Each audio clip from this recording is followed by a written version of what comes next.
Hello and welcome to Choose a Fi. Today on the show, we have Travel Rewards 201. I think this is the first time that we're doing an intermediate version of Travel Rewards. We've touched on this subject, which we consider one of the pillars of financial independence, so many times. And you can find all of our resources at chooseafi.com/travel, including all of the beginners Travel Rewards episodes that we've done. But today we have special guests. We have my friend Suzy, who's actually here locally in Richmond. And I met her a handful of years ago at a Choosify Richmond local meetup. And she just blew me away with her travel rewards knowledge. And she shares this information far and wide. She actually just had a local event here where she taught Travel Rewards 101. But we're really, really fortunate to have her for the intermediate version. I think you're going to get a ton out of this. And just real quick on Suzy, as her Instagram describes her, she's a world wanderer with her husband and two sons, except when she's playing tennis or practicing medicine. So what's cool about this is she is a real person. She's a mom, she's a physician, and yet she's still succeeding wildly with a real advanced level of travel rewards. You're going to love this episode. Welcome to Choose FI.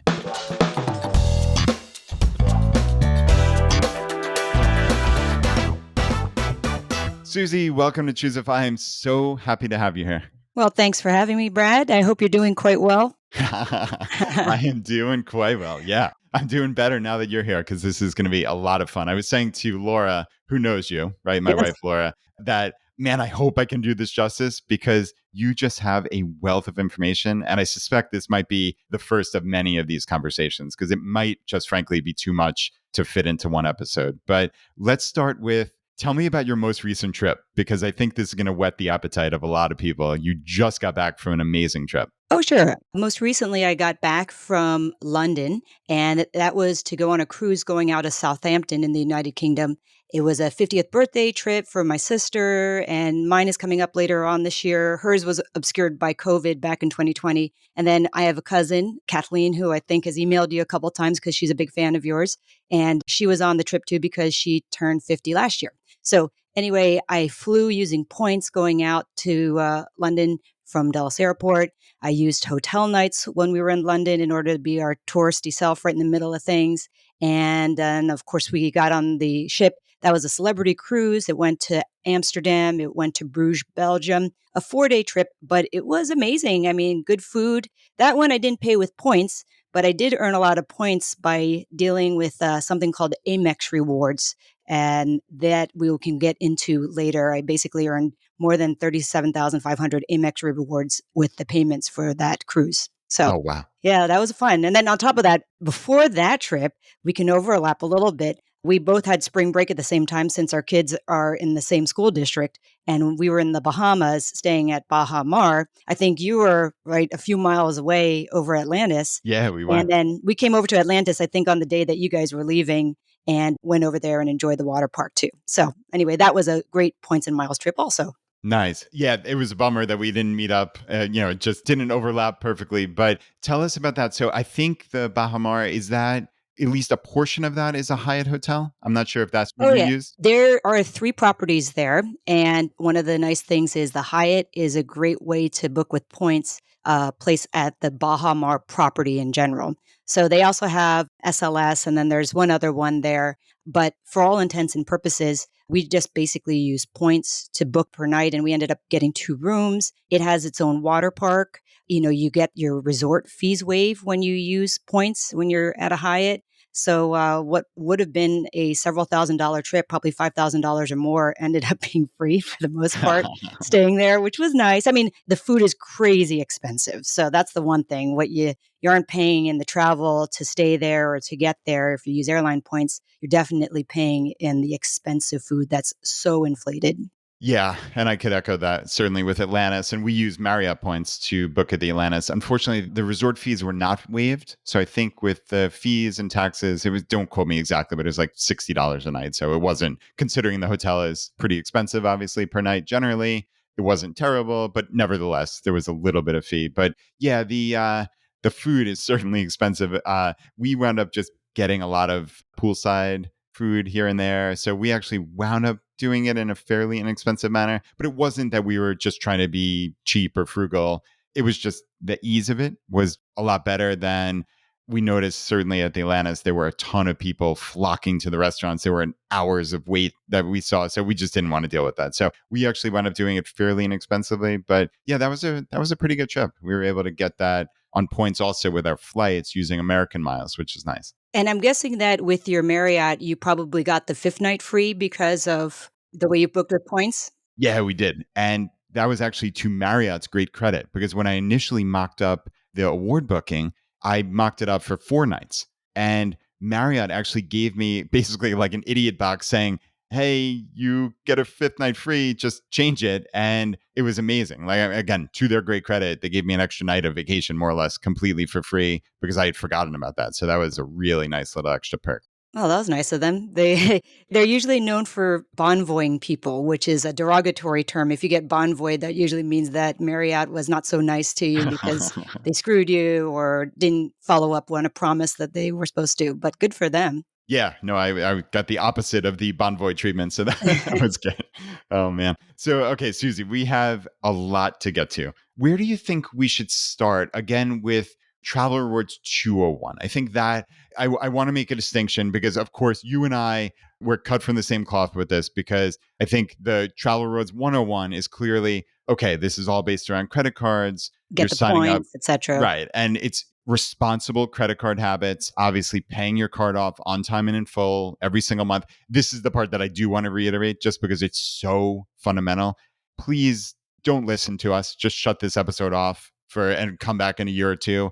If you have issues with credit cards, if you're not paying them off on time and in full, if you carry a balance, obviously, if you're coming to Choose FI to get smart financial habits, pay off your credit cards, do that stuff first, and then come back and think about travel rewards. So let's put that aside because again, we've probably recorded 10 episodes where I've given that ad nauseum and I'd love for people to go back to it. So I have you here because you're much more of an expert than me. So if you were giving a Travel Rewards 201 course, where would you start? So I would start from the perspective of somebody who is, okay, I open my credit cards, I have my points, now what? Like I've always heard not to do the point thing because there's never award availability. It's so hard to find it, or the taxes and fees are really huge. So just knowing the ins and outs of that can really get you some sweet spot redemptions. And I think this is a good time to introduce something called the Traveler's Triangle. I didn't come up with that term. There's a guy who is named Dan, and he's on the boarding area blog group, and he writes Points with a Crew. And there's 3 parts of this triangle. The first thing is how much you want to pay, whether it be in cash or in points for a trip. Second thing is when you can go. And then the third thing is where you're going to go. So if you can be flexible in at least one of those corners, then you can pretty much get a really nice vacation. And I use the traveler's triangle a lot whenever I'm booking trips, especially when it comes to spring break and Christmas trips and summer trips, because those 3 times, at least for us who have kids in school that rely on spring breaks and summer vacations, and we are held bound to the school calendar right now, we don't have that flexibility to jump on a last minute fare that we'll see all these bloggers put up.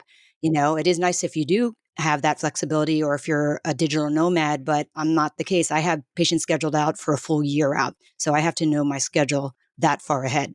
And I block it based on what our school schedule is. So let's get to the traveler's triangle. We don't have flexibility with when we can travel. We have to do it when the kids are off. I don't want to pay a lot of money for it. I'd rather put that money in my IRA or in my husband's 401k and all that and be able to retire early if I want. I love my job though. So any patients who are listening to this, I don't plan on retiring early. I like to have it optional. And then the third thing is the destination. That's where I think it's fun.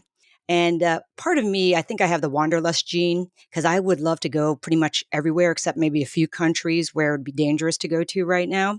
And, if I throw a dart to a map and just say, hey, let's go there. And I'll be like, sure, I've never been there. Or I was only there for a day. Let's go ahead. I'm happy to try something new. So, for example, last year we went to Romania. I only chose it because I happened to notice when I was playing around with calendars of award availability that I think it was Air France happened to show that they were charging not a lot of points to get out to Bucharest. And I was like, well, I would love to go to Romania. I'd love to see where Dracula's castle is and be able to, see about the roots of communism. And that's exactly what we did. And we had a fun 1-week trip out there over the summer vacation. So, just having that flexibility. And when it comes to spring break, I would just see like, all right, let's see what's available in the Caribbean. What's cheap? Hey, right now it's 20,000 miles if you go to Cabo. I was looking for next year's spring break, and it's 20,000 miles on American Airlines to go one way to Cabo. Now, the downside is usually those cheap fares are sometimes going to have longer itineraries. They'll have longer layovers. You might have like almost an overnight layover in Charlotte, and there you might have to pay for a fee to stay at the airport hotel there, or sometimes I'll use a free hotel night certificate that I get from one of my other credit cards to pay to stay overnight. And you have to decide what's important to you, getting there without the hassle of having a long layover or paying more in points. And like I said, I don't like to pay a lot in points if I don't have to. The other thing too is if you choose those cheaper fares that are available, then sometimes it'll make you do very awkward itineraries. Like you might have to go north to go south. And then in that case, like sometimes we'll have to go to Philadelphia or to New York. And I hate going through New York airspace. If I don't have to, I won't do it. But to get that 20,000 point one way down to the Caribbean, you have to go north before we go down that area.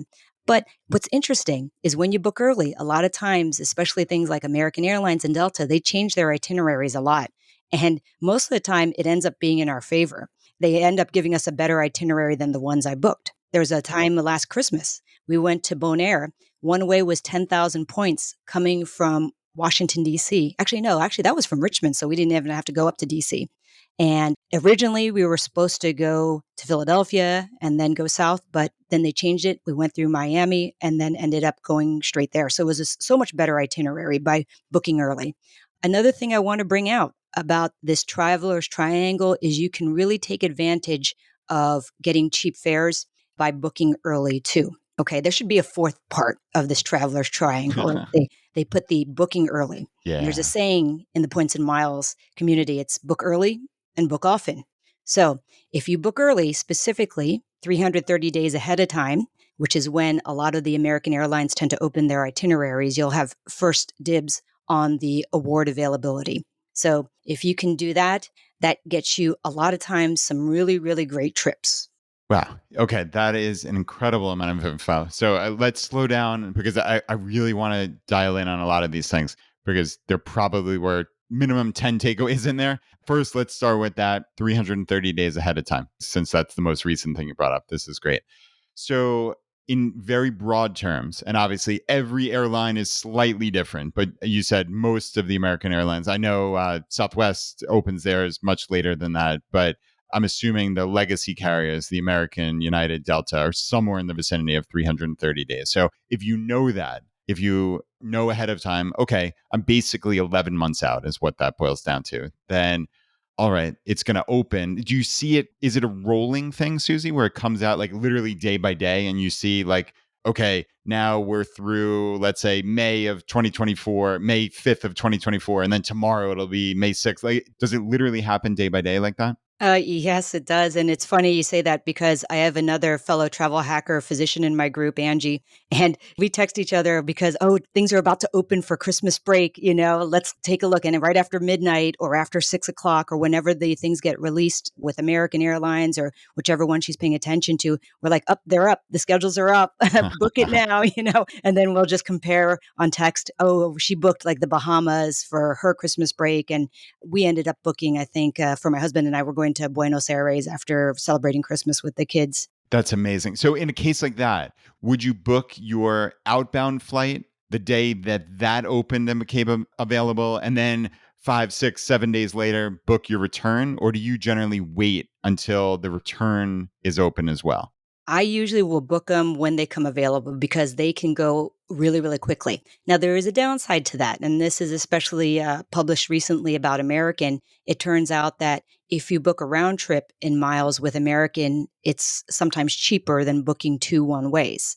But for me, I would rather have the security of knowing that I have that flight rather than miss it because I used to follow it and then wait to be able to book the full round trip ticket, and it turns out, oh, now they're all gone. I can't book it anymore. That happened like a few years ago when we were trying to find ways to get out to Dubai. Gotcha. Okay, that makes sense. And then in terms of the award availability, so let's say on this flight to Buenos Aires, just we'll use this as a specific example, but more or less this is a hypothetical thing. So on that 330 days out on, let's say, American Airlines, in your experience, and I'm not as you're obviously you're not an employee of American Airlines, but is most of the award availability, does it get released at that point, or does additional availability occur during the intervening 11 months?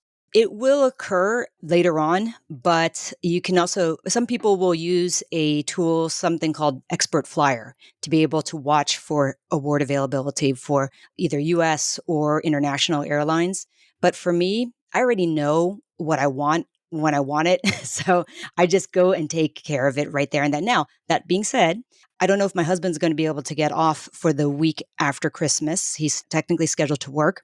So just in case, I also booked an alternate trip. We might end up going to St. Martin instead after he finishes working. So we're booking multiple trips. And the nice thing about booking with miles since the pandemic is you can usually cancel them and get your miles back into your account. Unlike cash fares, which don't go back to your credit card account if you do like a basic economy or a regular main cabin fare, those you'll end up getting a credit for, if even that. But with miles, you just hit the cancel button and oh, there they are back in my account. That is brilliant. Okay, so that's part of the book early and book often that you jokingly said a couple of Exactly. minutes ago, right? So, Mhm. and I was thinking originally that it's book often, a la, oh, let's have fun and go on as many trips as we can, which I'm sure that's part of it. Well, we do But that this, too. right? Of course. Oh, I know you do. I know you do. But right from the strategic perspective of book often, that's what people mean. So the only downside to that is just that minor little bit of opportunity cost of having some miles tied up. But in this case, when you figure out, oh, does my husband have that week or not, then obviously you cancel one of the trips. And then that opportunity cost issue is no longer even relevant at that point. Exactly. And remember, a lot of times you're getting them early, so it's not a lot that you're paying for these flights. So if you had like a credit card bonus that was 60,000 or 70,000 miles, you might be able to book a couple of flights that way as options once you've put a little bit more spend on that. So once you start accumulating these miles, it opens up an entire world of things you can do. Okay, this is great. So, right, we're trying to build basically a mental arsenal for people of like, how would I approach this? And that traveler's triangle, maybe the traveler's quad, as you said, is important because all of that I've always said, and this goes back to when I started Travel Miles 101 8.5 years ago, is flexibility is the key. And I think that's now been evolved much more eloquently into this traveler's triangle of any bit of flexibility you can build in is going to give you a higher likelihood of success. Because what I always said was there are a finite number of these award seats, and there are millions and millions of people who are looking to book them. And just what you think is a quote unquote blackout date. So many people would bemoan these blackout dates. And in most cases, Susie, you and I know it's just people book the award seats. They're just gone because they knew the rules and you didn't, in all Yeah. likelihood. There are So people who like know the ins and outs of the point system, and listen to the podcasts about points and miles. So they're the ones who are on there 330 days ahead of time. yeah, exactly. And they're grabbing them. So, right, that is a massive piece of information. And yeah, I mean, like you said, the where are you going or where are you going to, that piece of flexibility, it's so interesting because it's like which trumps which. I think a lot of people again bemoan their luck of, oh, I can't possibly succeed with this because I have kids and I can only travel at these super high times. But you personally are proving that false and saying, okay, well, that is true. That's one leg of the triangle. But if you're flexible with destination, that seems to trump that. And you know these rules of 330 days, that trumps the, oh man, I can only go during Christmas and spring break. And you're still obviously doing okay. So that's not a question as much as a statement. I want everybody to just really hear that and take it in. Yeah, I think also one thing, Brad, the one thing I don't have the flexibility with is because we have the kids with us, it helps keep me from booking the higher award cabins like the business class and the first class. Cause, you'll see all these Instagrammers and point hackers and they're holding their Dom Perignon in the Emirates first class cabin or in Singapore suites or taking a shower in the air. And that's awesome. And I would love to do that someday on the bucket list. But I also would rather bring my family with me, and I'd like to bring them on 2 trips rather than just, like, have us go on 1 trip where we're traveling first class. But there are some people who prefer to travel that way, and all the more power to them. But the downside is once you've tasted it, it's hard to go back. Seriously, once you get in business class or those lie flat seats, it is really, really hard. Do you have any rules, like if you're flying X number of hours, that you would splurge for maybe a lie flat seat, or if you could get one of those, special award sweet spots? Do you ever splurge? I wouldn't call it a rule per se, but I did it recently because my family, my kids weren't with me. I was doing that girls' trip with my cousin and my sister. When I went to Dulles Airport, the Virgin counter, as I checked in to drop off my bag, they said, "Hey, would you like an upgrade?" I was already going to do premium economy. I had paid the taxes and fees, and I think it was 12,200 points to do premium economy on Virgin. And as it turns out, I happened to be early. There was an opening in business class, or what they call the upper deck, which also happens to have a bar in the back. And so I was like, oh my gosh, this is my first time and the kids aren't with me, so I won't feel guilty, you know? So anyway, I ended up saying yes just to be able to document the experience and try it out. And I wanted to get some sleep so that I could adjust to the jet lag a lot easier. And it was awesome. I mean, the only downside is when I did go to sleep, there was enough turbulence that it was only a light sleep because you got woken up every so often by the jiggling of the airplane. And the other thing that was neat about that flight is there were other travel hackers who happened to be on there. They were wearing these T-shirts and they said, travel freely. I don't know if you're familiar with travel freely. Yeah, of course. Oh, yeah. Okay. So, Zach Hood is a friend of theirs. His name was Ben Hardesty, and his wife was there too. And I said, "Hey, do you work for Travel Freely?" And he goes, "No, Zach's a buddy of mine." And I just got the shirt. I like the shirt. And I was like, "Oh, I paid for this with points." I talked about my blog that I write. And then we started hanging out over at the bar and we were chilling. It was so much fun. I mean, I love networking with people who love to travel hack. It was like the ultimate finale of the trip. And then unfortunately the turbulence made the seatbelt sign go on, so we ended up having to go back to our little pods. Oh, that's a bummer. But it's funny that you mentioned Travel Freely because Zach is actually a friend of mine, and him and I have been working closely because he created another tool called Cash Freely recently, which is actually for people who are looking to get cash back on their credit cards. And interestingly, people in the Choosify community have really taken to that, and obviously Travel Freely as well. It's been like a horse race in terms of who's signed up for what, because I mentioned it in my newsletter a couple of times. So for anybody hearing this, we're actually going to have Zach on the show sometime in the future. He'll probably actually hear that you mentioned him, which is super cool, Suzy. So if you're interested in signing up for either of those tools, Travel Freely or Cash Freely, just go to choosify.com/freely, FREELY, and that'll take you to this area. And it's something that I really like, both of these things that he's created. It helps you track all of your credit card bonus categories, and when you have annual fees coming due, the best next card to offer. So I really, really like this. And it's not just for travel, though I think, as we know, Suzy, the massive amount of benefit is from the travel reward side. But for people who are just looking for cash back, that Cash Freely can be really beneficial too. So yeah, I'm glad you mentioned that because I've been meaning to mention it on the podcast. That's awesome. Didn't even realize you guys were buddies. Yeah, yeah, Zach's great. I email him quite a lot. He's just a really good human being. So, okay, let's get into actually searching for award space. So, you mentioned Expert Flyer before, but I know you have a bunch of tools that you potentially use. And I think this is really where people get caught up in terms of, okay, sure, it sounds like I could do this. And I understand 330 days. But what do I do? Do I just go to united.com? Do I go to aa.com? Like, how do I actually do this? Well, that was the old way that I used to do it and just go on individual websites of the airlines that I might have had the points with. But that takes way too long sometimes. And some websites aren't really user friendly. So I find point.me to be one of the most user friendly search tools.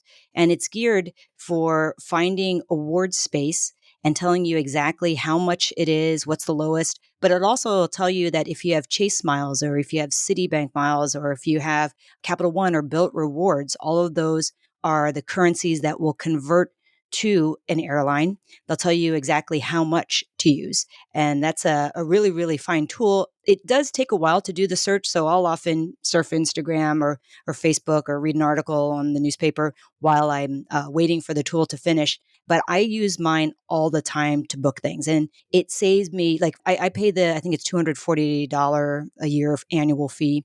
And it really saves me so much time than having to go to individual websites. And the nice thing, too, that I want to point out is it also takes advantage of alliances. So I'm not sure how much you guys touched upon airline alliances. A little bit, but I'd love for you to give a overview of this because I think it's really important right now. Okay. So with Point.me, you might need to take a flight that's on American Airlines, but it turns out it shows you that if you use your British Airways miles that you converted from one of the other currencies, the credit card currencies, that you can actually pay a lot cheaper compared to using your American Airlines miles. Okay. So alliances are important because all of the airlines work together so that when they bring you from region A to B, then their alliance buddy is going to help bring you to that next part where the original airline doesn't fly to. So let's take, for example, United. United is in the Star Alliance, and they use people like Lufthansa, Singapore Airlines, Turkish Airlines. So, one of the sweet spots that it might show you on maybe Point.me is that very little known sweet spot, or at least little known to most people, of the 7,500 points to go from the mainland US to Hawaii on a United flight, but it's using Turkish miles. Okay. So you convert your Turkish miles from one of the banks, and I forget who transfers there. I think Citi does, and some of the other ones do. But instead of paying, like, I don't know, 30,000 one way to go there to Hawaii, you might be paying 7,500, which is a lot less. And so it'll point out those alliances without you having to know exactly who pals with who flies with whom. And it's a nice way to save on points. Now, one of the downsides is sometimes when you book with these other airlines, if you do use their miles, what might happen is if you have to cancel that ticket, they do charge you a fee to reinstate the miles. Here's an example. Because my son ended up getting COVID when we were supposed to go to Portugal last year, on the day that we were supposed to go, he was asymptomatic. Oh, We tested, and I had some Air Canada miles that we were going to use to get us back from Portugal to get back to Dulles Airport.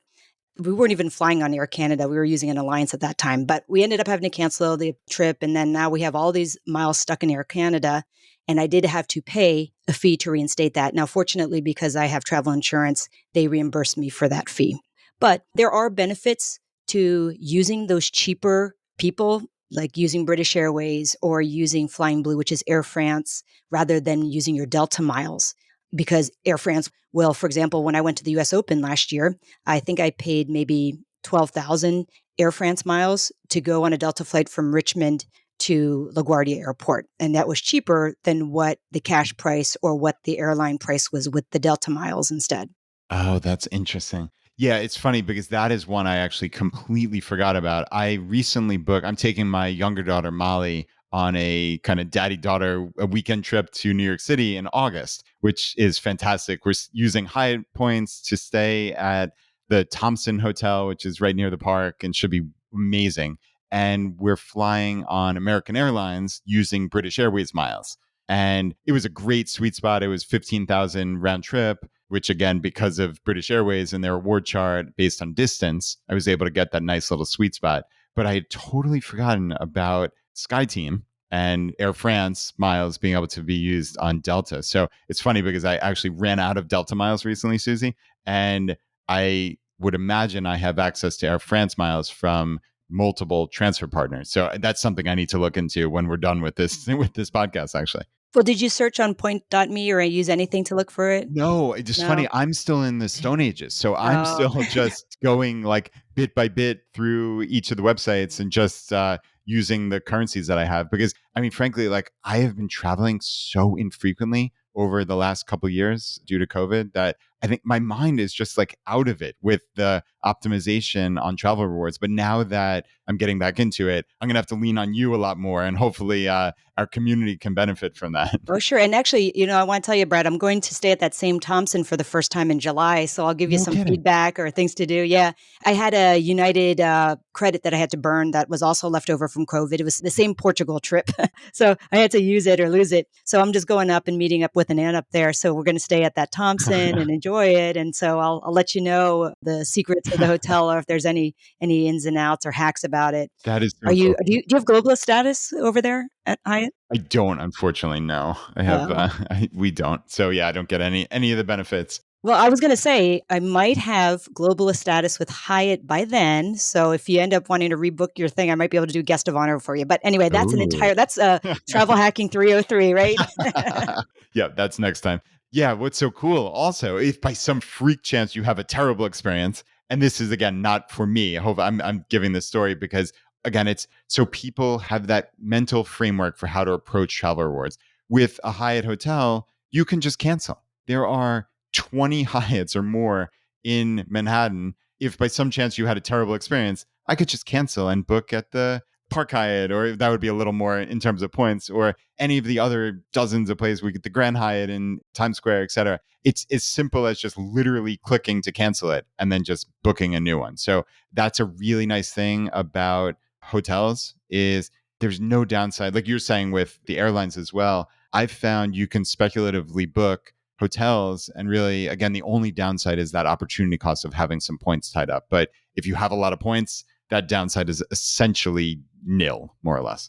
Yes. And, the thing also, I don't want people to get overwhelmed because they hear all these trips that I go on, but I did start off small. And, it's just you start off with small scale. And, not all Hyatts are going to be 40,000 points like the Park Hyatt, or there are 5,000 point Hyatts that I stay at too. So, I wanted to go back to one thing about the point.me is that they also will incorporate the idea of transfer bonuses into when they do their calculations for how much points are for tickets. So if you're familiar with transfer bonuses, for example, with Chase, they had a 25% transfer bonus of Chase points to Flying Blue. So when I booked that ticket to go up to the US Open, I ended up not spending as much in the way of Chase points to convert it to the same number of points for that Air France ticket because of the 25% bonus. And recently, with the bill rewards, they had like 100% bonus. It was, basically you convert 1 point equals 2 points to Air France. I think it was about 2 months ago. So that was a really amazing one. I don't have a built card, but knowing of when these transfer bonuses are available is really, really key because then you can really take advantage and stack the savings. Finding something early, and if there's a transfer bonus going on, then you really save money and points. That is huge. So this is obviously not an advertisement for Point.me because frankly, like I'd never used it, but it sounds like a remarkable Yeah, service. and I have no sponsorships with anybody or anything. Yeah, no, of course not. I know you don't. But no, it sounds like an amazing thing. So now I think a lot of people might be turned off by the $240 a year. I'm assuming that's something that they could get a free trial for or maybe buy it month by month. I'm not saying that definitively, but I'll look into that certainly Yeah, it's actually $5 for 24 hours if you wanna just try it oh, out. So if you have like, "Okay, I'm gonna look for all my spring break trips now and see what I can get," you can get that done right there for $5. Or if you do a month to month, it's $12 a month. gotcha. Okay, that's fantastic. So let's keep going with Point.me though, because I think there's some additional flavor here in terms of okay, like you said, I'm really flexible with where we're going to go. So like my dream search, which again is not doable just at united.com with the hunt and peck method that I've been doing, but let's say okay, I'm leaving from Dulles, right? You're about an hour and a half from Dulles Airport, and from Dulles you have more or less the world if you have United miles, or I guess Star Alliance miles, let's say.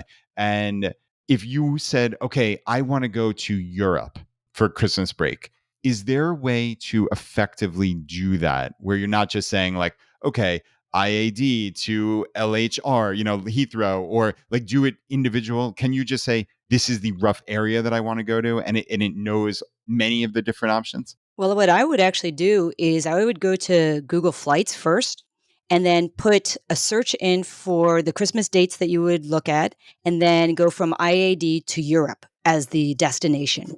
And then you can look at what the cash prices are going to be. And when you see those cash prices, a lot of times those cash prices are going to correspond to what will be relatively cheap for the point awards too. Not always, but you can get a general idea of it. And it's like, it's pretty cheap to go to Amsterdam over for the Christmas markets or to go to Budapest, if you want to go somewhere like that. So that will help you dictate, well, why don't I search on point.me Amsterdam first or Budapest? Those are two places that I could totally see myself going for Christmas. Interesting. Okay. So Google Flights, and it's funny because Chris Hutchins, my good buddy from the All the Hacks podcast, he loves Google Flights. And I still am just like such a stick in the mud and I haven't tested it out yet. So I have some homework after this, Suzy. So I'm going to really dive into Google Flights and then the interaction between that, the knowledge you gain there, and then point.me. So I guess what you're saying is, of course, there's not a one-to-one direct relationship between, oh, there's a cheap flight to Amsterdam. Then that means by definition, there's going to be a saver level flight on United or on Delta or whatever it is.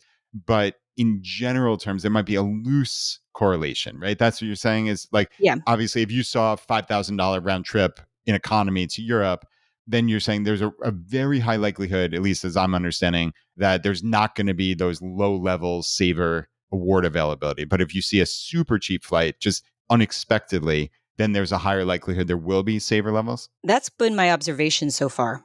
Interesting. Cool. So right, that's anecdotal, but that is really important. And that's not to say, of course, that there won't be that one errant saver level flight on an expensive itinerary because you just never know. But that does stand to reason when you think about it, because the airlines, they have control over the number of award seats in essence. So if they believe they can sell that flight out and they can sell it for a premium, my supposition would be they're going to have very few award flights and certainly very few at the lowest number of points. Yeah, and also they do that dynamic pricing with their points, Before there used to be these fixed award charts that always said, "Oh, if you go to Europe from mainland US, it's 30,000 points one way." Now, it's all going to be based on the location in Europe, the demand, the time of year. So they're also adjusting the price and points based on that too. Yeah, that is a good point. So that is again where I'm stuck in the old days. So because my mind immediately goes to award charts, but yeah, that's kind of defunct in a lot of cases. So I know British Airways still does have their award chart though, right? Based on distance. Yes, yeah, and there are still other ones that are based on distance, like, I know, for example, people take advantage of Aeroplan with Air Canada, and because of the distances they're flown, you can be able to put together some amazing itineraries with that, with a stopovers and 6 layovers and stuff, something crazy itineraries if you wanna just hop all around, Europe, for example. But, those distance-based award charts, if you really know how to use them, can be to your advantage. But for me, I don't do crazy itineraries like that, the really super fast travel. You're just tired by the end of that vacation and you need another vacation. Yeah. Oh, I hear you. I definitely hear you. So are there other award searching tools that you use other than Point.me? Well, I don't use them as much, but I do want to highlight there are things. Award Logic is also similar to Point.me. I haven't really tried that one out. And then some people love something called Seats.arrow. And that is, I don't think it's as user friendly, at least for me, but it gives idea of last minute seats. And from what I can tell, it's mostly international flights. It has to be a direct flight that you put in, or I should say a nonstop. So, for example, I have an itinerary coming up where we are going from Washington Dulles to Dubai to Manila. We're celebrating our 20th anniversary in 2 Oh, weeks and nice. going to the Philippines, showing my kids where my part of the family is from. And my husband is from like Scotland. His family's from like Scotland and England and Ireland. But anyway, they want to see the Asian side of the family. So anyway, the point is, in order to search to see, I was just curious to see were there any open seats and how much would they cost, 2 weeks in. I put it on seats.arrow and you have to pull apart that itinerary. You can't just say, hey, I want to go IAD to Manila. You have to break it into IAD to DXB, which is Dubai, and see is there any availability there. And there was none. And then you have to also do Dubai to Manila.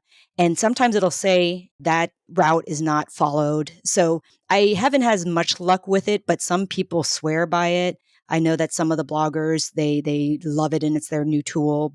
And it's more so for people who have that flexibility, I think, to get some last minute seats. Gotcha.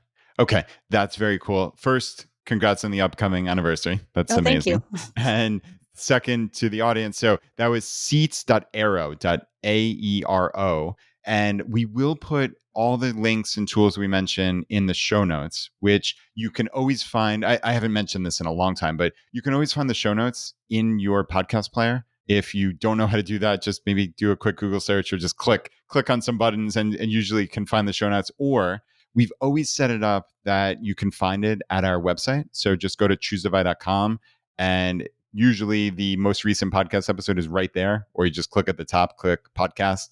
Or the other direct way is actually just this episode is 442. So just choosify.com/442, and that'll take you directly to this page with all of Suzy's links. So that's both for this episode and all future episodes. I just wanted, it's kind of a public service announcement because I haven't mentioned that in probably about a year. So, okay, you mentioned also Expert Flyer in passing. Is that something that is a more advanced tool? Is that something I think you said you can put in searches and it works in the background maybe over days and then alerts you when something becomes available? Yeah, I don't use it so much, but the people who do use it, they basically will put in a route that they're watching. Okay, I want to take this flight on, Lufthansa first class, and there's no availability now. So that tool is going to tell you when and if they become available, and it'll send you an alert so that you can go ahead and book it.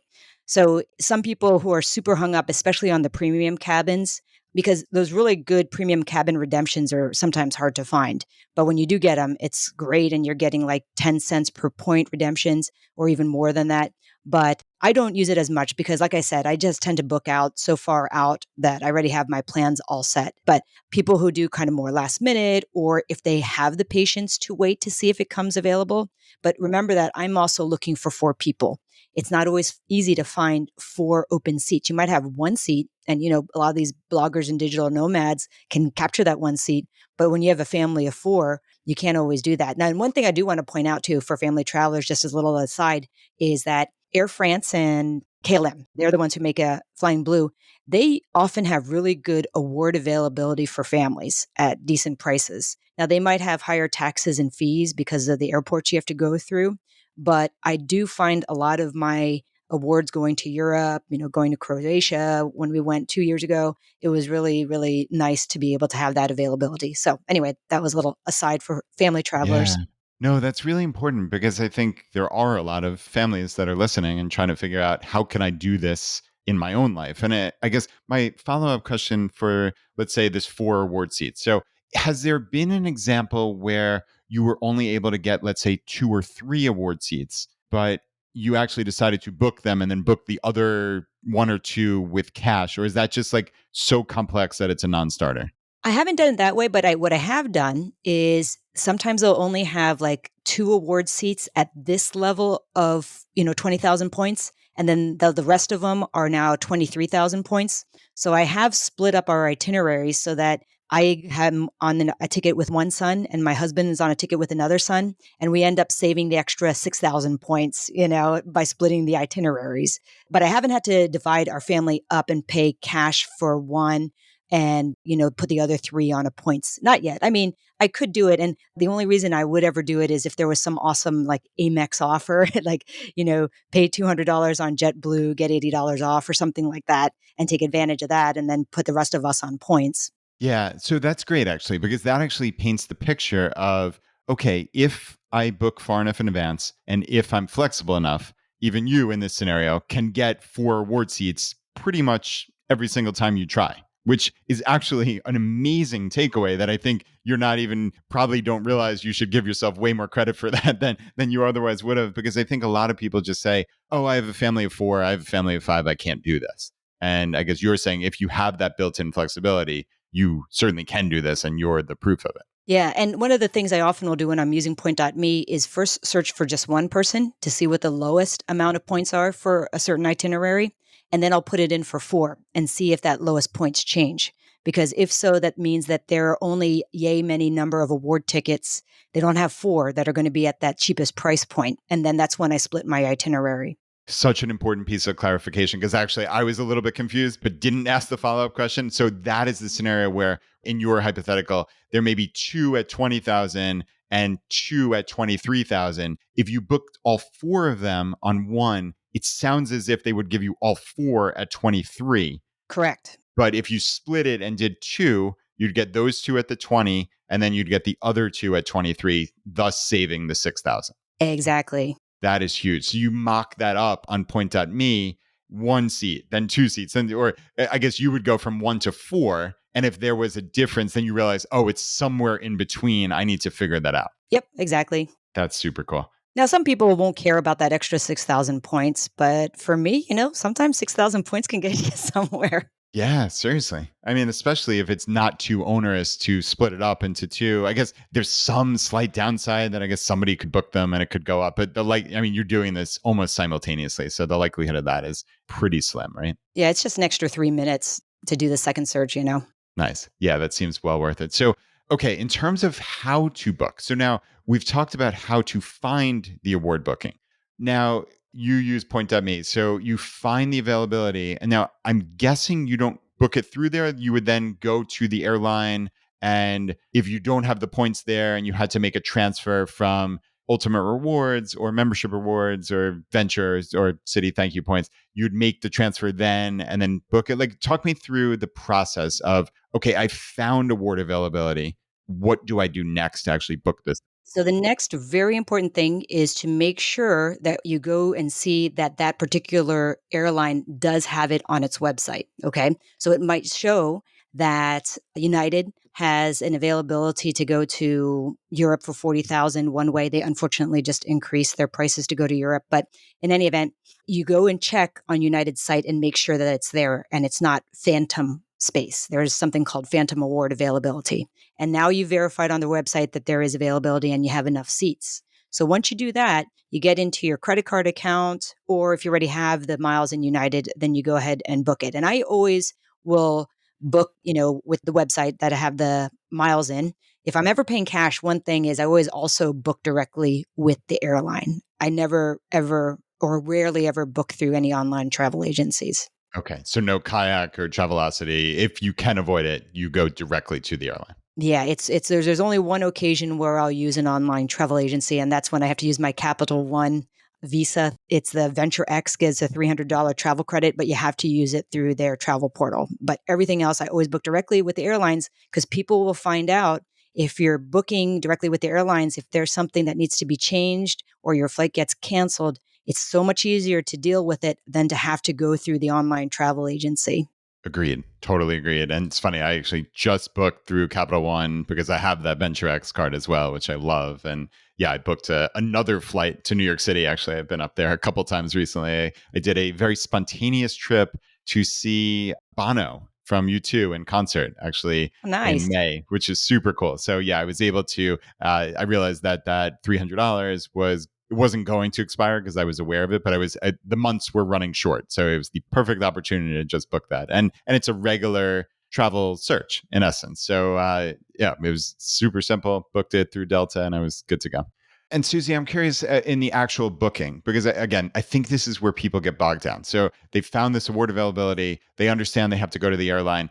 Are there ever instances where there's something complex that you've come across in terms of the actual booking? So you found an itinerary on point.me and you go to United. I think United should be a little bit easier, but I think when people start hearing about potentially foreign airlines or alliance partners, what am I going to do with Flying Blue or Lufthansa? I don't know what to do. Do you ever run into issues, or is it pretty straightforward in your experience? I mean, for me, it was pretty straightforward. For example, there was one time when I went to the Bahamas, and this was in, of all things, July of 2020. I actually had booked that ticket using Qantas miles to fly American down there because they're in an alliance also.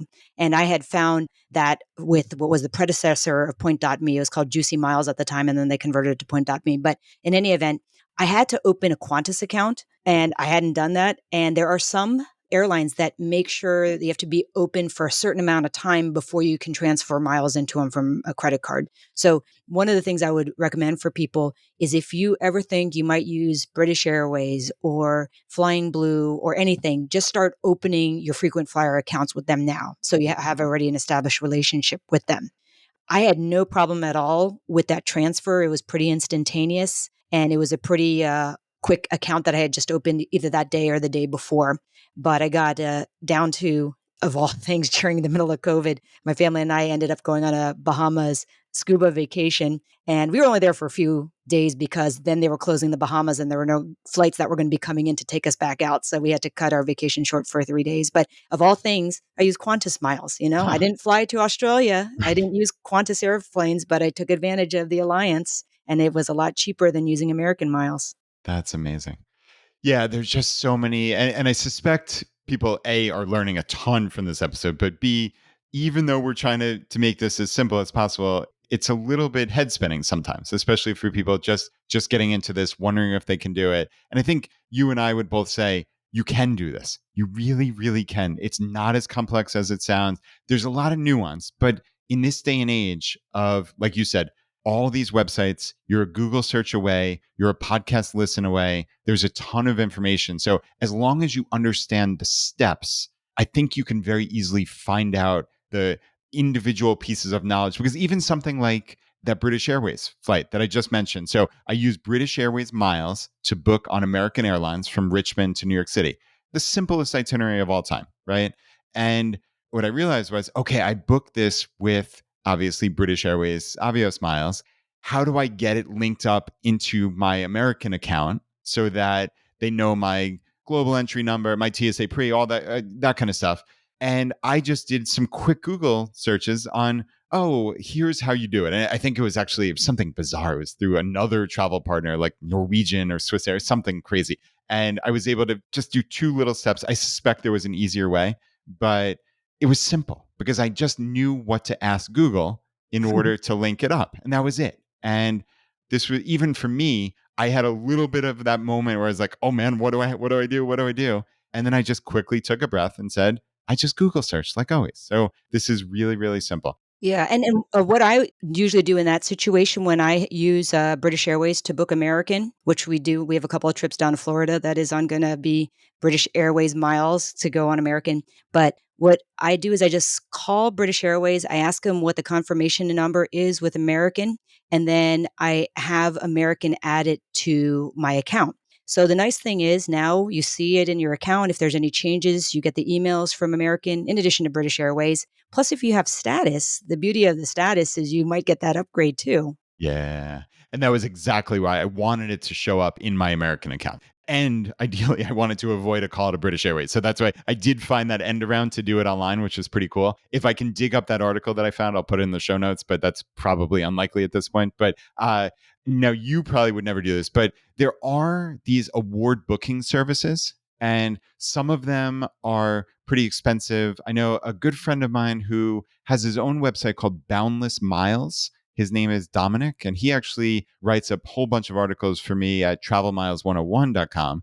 He is the most reasonable award booking service fee that I've ever seen. I don't know precisely what it is now, but I know it's dramatically less than any other company that I've ever seen or heard anybody using. And he's like a personal friend of mine. He's really, really good at what he does. So if you're listening to this podcast and you're still nervous that you can't do this, well, still dive in, try Point.me, see if you can do this. If you can't, just go to boundlessmiles.com and Dominic will definitely help you. And if that's the difference between you going and not going, it's probably worth whatever he charges, $50, $75 a ticket to book the thing. Because again, you're saving potentially thousands of dollars. Now, obviously, Suzy can do this by herself. I can mostly do it by myself. But if you need that help, there are experts out there, which, again, if that can make the difference between you going and not going, really think about it. Yeah, and initially what you'll do is you find you might use these people, and what I would do is if you do use a booking service, ask them exactly how they did it. Let them teach you how to do it. I did it initially. We went to Hawaii back in 2017 and to Kauai, Grand Hyatt Kauai. Of course, it was all points and hotel certificates, and it was all with miles. And it was a very complicated itinerary because we had to stop by LAX to visit my sister on the way back over this Christmas break vacation. And I used a booking service then, and they did the 4 tickets. I think they might have charged me $150, but it was worth it because I was like way just starting in this. And then they showed me how to do it. And then I learned it, and I don't need to use anybody like that again. But I do have friends who are more advanced than me. and I'll ask them, hey, how do you do this? Or well, if Google can answer it, I'll ask them or get their opinion on, hey, do you think I should book the seat now? Or do you think I should do the mattress run to get the globalist status, through the built challenge, all those things I'll bounce off. There's always somebody who is smarter than me and smarter than you, who you can always bounce things off. Yeah, totally agreed. So, are there particular resources? I know back in the old days, there were some forums which just seemed like these like mean corners of the internet that I was always like a little bit daunted by. But have you come across any, if somebody doesn't have that personal expert in their life or a friend group that they've cultivated, are there any message boards or sites where you feel are people are pretty open minded and helpful? Well, yeah, I mean, Instagram and their stories and reels is a really good way to pick up on this stuff. And there's people like Max Miles and Points, Julia of GeoBreeze, and she does a podcast, Ben's Big Deals. They'll put up little reels and give you little snippets of, did you know that you can do this? And, you just learn little by little. It's like a little tidbit every day. And I still learn from those reels. And when I don't understand how to do it, you can just message them and they can answer it that way. So, you just bounce it off the experts. The other thing that if you want some information from experts, they do have conferences, for nerds like me who love doing this. There was something I went to called Frequent Traveler University at the beginning of May, and that was up in DC. And it was a whole bunch of us points and miles geeks. And then it was just more advanced techniques. So it was fun because I met some friends up there, and now we're doing virtual mattress runs, things like that together. I was like, hey, how's your view from your hotel room? Anyway, but that's like 401. Right. That's to get crazy stuff like getting status and making Right. sure. Right. But going to those types of conferences, they also have ones that are beginner level, or they'll have a mix of beginner and not so, like intermediate, like what we're talking about now, as well as advanced.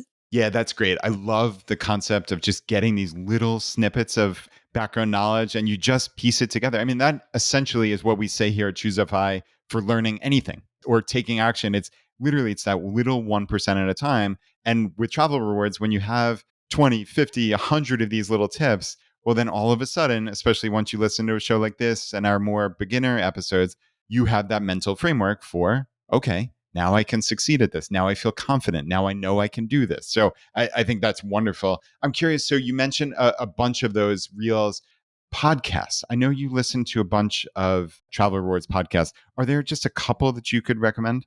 Yes, Miles to Memories, that usually comes out on Thursdays. Miles to Go is on Wednesdays. And Geo Breeze is coming out on Sundays. It's nice because there's almost like every day there's like a new podcast, but I would like maybe start with those three. Oh, and also this is a little bit more deep in the weeds. On Saturday, it's Frequent Miler. They go into a lot more talk. I mean, theirs are over an hour about debates of should you get this card? Should you do this? Should you take advantage of that type of savings? And for people who are really into it like me, you enjoy it. I think if you're just starting out, that might be a little bit too deep. But once you get to that level, I do love listening to Frequent Miler. And I got to meet like Nick Reyes at that Frequent Traveler University and compliment him on how eloquent he is when he's talking on his podcast. As you are too, Brad. I love that you don't say and and all that all the time.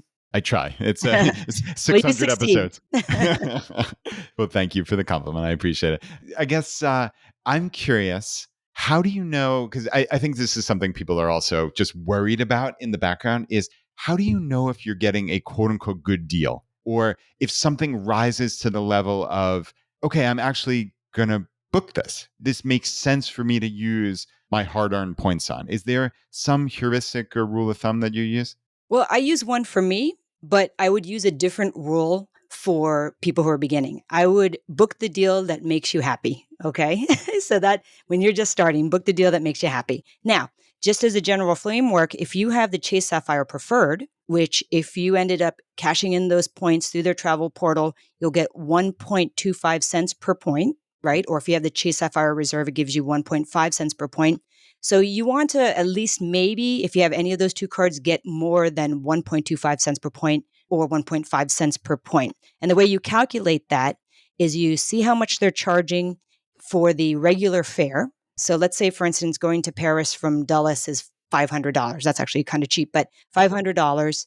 And then you have to subtract taxes and fees, because when you pay in points, you have to also pay in addition the taxes and fees. And depending on what airport you go through and the airline you go on, that can be pretty high. So you have to subtract from that $500 the taxes and fees. So let's say $100 in taxes and fees. So what you're paying is $400 really, and you divide that by the number of points they're charging. Okay, so if they're charging 10,000 points, you're getting 4 cents per point. If they're charging 20,000 points, you're getting 2 cents per point. So anyway, that's how I, in general, will figure it out. You take the number, the cash price, subtract the taxes and fees, and then you divide that by the amount in points that you would be paying for the same ticket. Okay. And for me, my own personal goal is usually to get 2 cents per point. Sometimes I'll get a little less, but if I got four, my family of four, a little bit less than that, then that's fine. And my sister, she goes through the Chase portal and will book things that I normally would have transferred to the Hyatt and booked a Hyatt with to get a better value. But I'm like, good. I'm happy you got that redemption. I'm glad you're starting to do this. I'm not going to point shame people because they didn't get the absolute best Yeah. redemption. One of the things about being math people and geeks is that sometimes we always want to calculate and get the absolute best redemption and optimize things. And then you get into this paralysis analysis. So go get the one that makes you happy if you saved money anyway. Yeah, that's really great. That's a perfect place to start because, yeah, I mean, we're talking about nearly free travel here, right? And if you can get one free trip a year, even if it's not the perfectly optimized trip, and that makes you happy, then go for it. That's wonderful. And yeah, I think that it's funny. Basically, how you described it is almost exactly how I would describe it is 2 cents per point is roughly what I'm trying to get. I feel pretty good if I'm getting a 2 cent per point redemption. And this again is on my normal travel. It's easy, and you see a lot of these 22-year-old kids who are flying first class or in those Singapore suites and saying they got 30 cents per point in value, but they weren't really going to book that $15,000 special cabin. It's they would have booked an economy seat if they were paying in cash. So I think that concept of opportunity cost is really important of, hey, what am I diluting myself here, or is this actually what I would have spent and therefore what value I'm getting? So that's kind of a sidebar, but I want to just very quickly dive into what you said about the taxes and fees. So on US domestic point bookings, there is a $5.60 one way fee, which is just unavoidable. So you'll see when you book a round trip, it's $11.20. And obviously that's nominal and it's essentially free. So most people don't even consider that. But when you're starting to talk about international flights, it's actually going to vary depending on where you fly. So the UK is notorious for having significant fees. I think more so than it could be just a neighboring country. Literally, could be half the taxes and fees. And you're going to just see that when you mock that up. So that's something to consider, even if you're just using points. You find the most amazing 60,000-mile round trip flight to Europe, you still might see, oh, I've got to pay the Netherlands government, in essence, $120. And it is what it is. That's just part of it.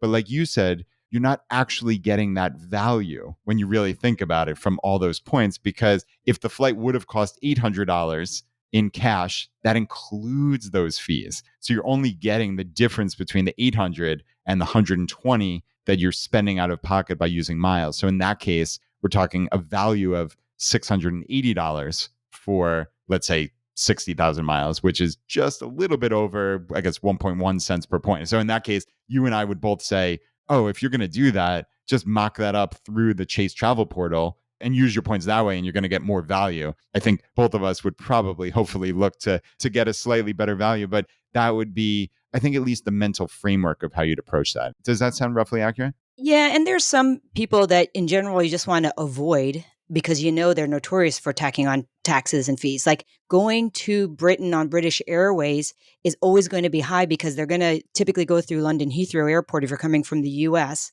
and they just charge a lot over at that airport. If you go on point.me and it's like, oh, look, British Airways, they have so much availability and it's only yay many points.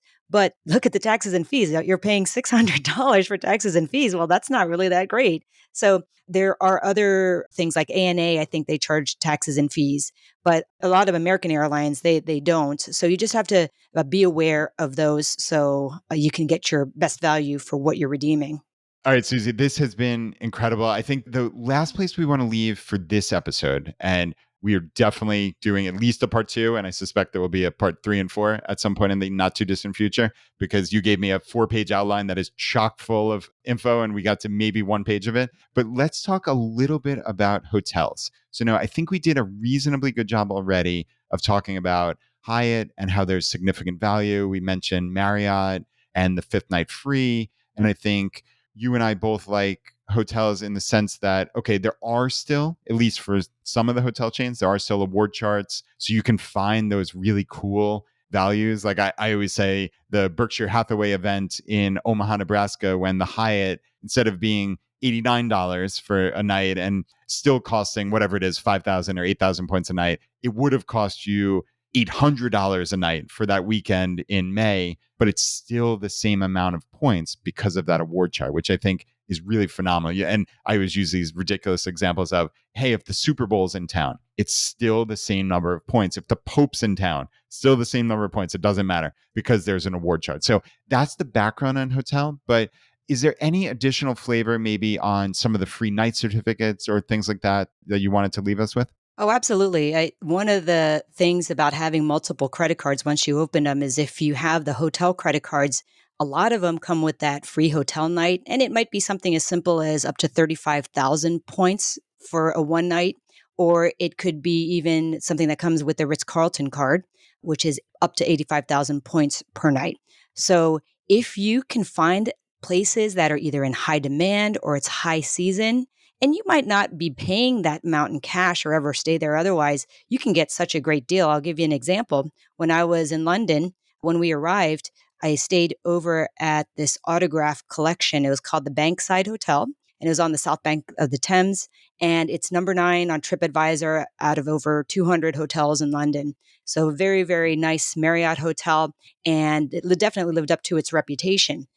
Being a Marriott Platinum, because I've been with them since 2003 and did a lot of credit card spend until I got really into travel hacking and opening up more cards. I ended up being a Platinum, and I'm a lifetime Platinum. So they ended up upgrading me. The original room I was supposed to be in was supposed to be $1,000 a night. And I had used my Ritz Carlton certificate to redeem for that because it was otherwise, I think, 70,000 points if I would have had to pay, or $1,000. So my sister and I ended up staying there, and Tina had the benefit of also getting the free breakfast that the Marriott Platinum get, and we got the late checkout with it and the upgrade. So the upgrade was the $1,300 room. Wow. Later, at the end of the cruise, we ended up staying over at the Andaz in London, over on the east side, on the north bank of the Thames, in order to see a different part of London. And it was beautiful. It was artsy, had a nice happy hour for the guests. So you can mingle for an hour, a little free crudités and hors d'oeuvres if you wanted to enjoy the lobby. And it was great, and also got an upgrade.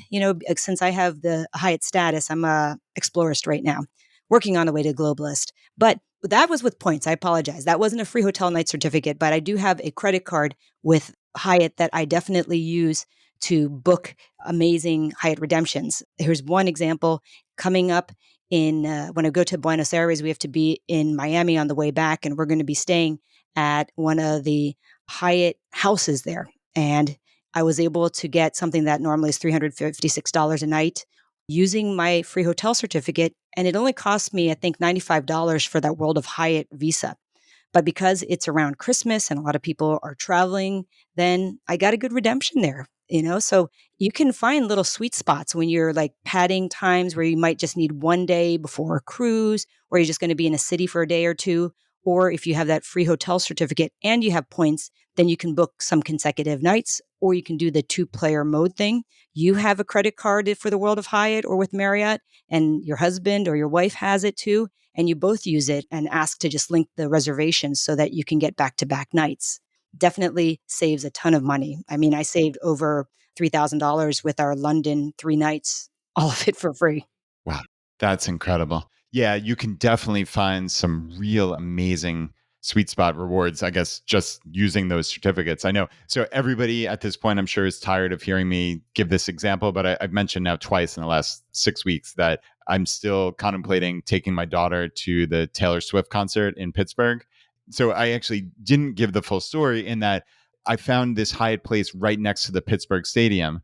And it was a category 4 Hyatt, which is 15,000 points a night. And I was thrilled. I was able to find somebody must have canceled because I was checking back every single day. I found a room opened up because it literally there wasn't award availability the day before, but then that very next day, a room opened up for points. I actually had a free night certificate that was almost going to expire. I had forgotten about the thing.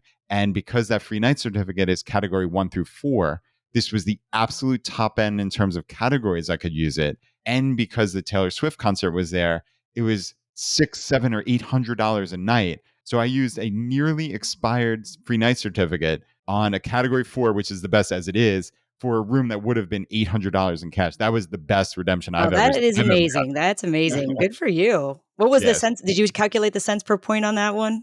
Well, yeah. I mean, well, I guess it's infinite because Yeah. it's, but Well, it's I think, priceless with the if you're bringing your daughter to Taylor Swift. I mean, yeah. she'll always remember that, so that you can't even put a value on that. Good for you. Yeah, so that's gonna be pretty amazing. But yeah, I guess it's probably what, close to 6 cents per point it would have been? Nice. Yeah. And the thing of it is a lot of these credit cards are about 95 or $99 and Their you can annual fees are, yeah, their right. annual fees, and you can get such a great deal by learning how to take advantage of them. Because we travel every month or every other month, there's always some type of thing, whether it's a fun weekend up in DC or using it up in New York City or whatever, that you can just enjoy it and be able to have a nice little weekend vacation with it. Yeah, I love it. Susie, this has been incredible. Thank you so very much for coming on. Like we said repeatedly, this is part 1 of many. If people are looking to get in touch with you, is there any way people can reach you? I know you have a lot of, obviously, travel rewards tips, any type of contact information? Yeah, sure. If anybody is on Facebook, I write a private Facebook blog about travel hacking, and that one is called Sonic Travelers. And then I'm also on Instagram. It's just mostly my vacation pictures, artsy pictures, and I'm at Suzy Spad, SUZYSPAD. Those are the easiest way to get to me or to message me. So hopefully I'll hear from some of the Choose FI people. I bet you will hear from a bunch. We will definitely put those links in the show notes. I'm a member of your private Facebook group, and it's great. You're always coming up with new information for everybody. So it's really, really helpful. Susie, again, thank you for coming on. Happy to be here. I can't wait to do it again.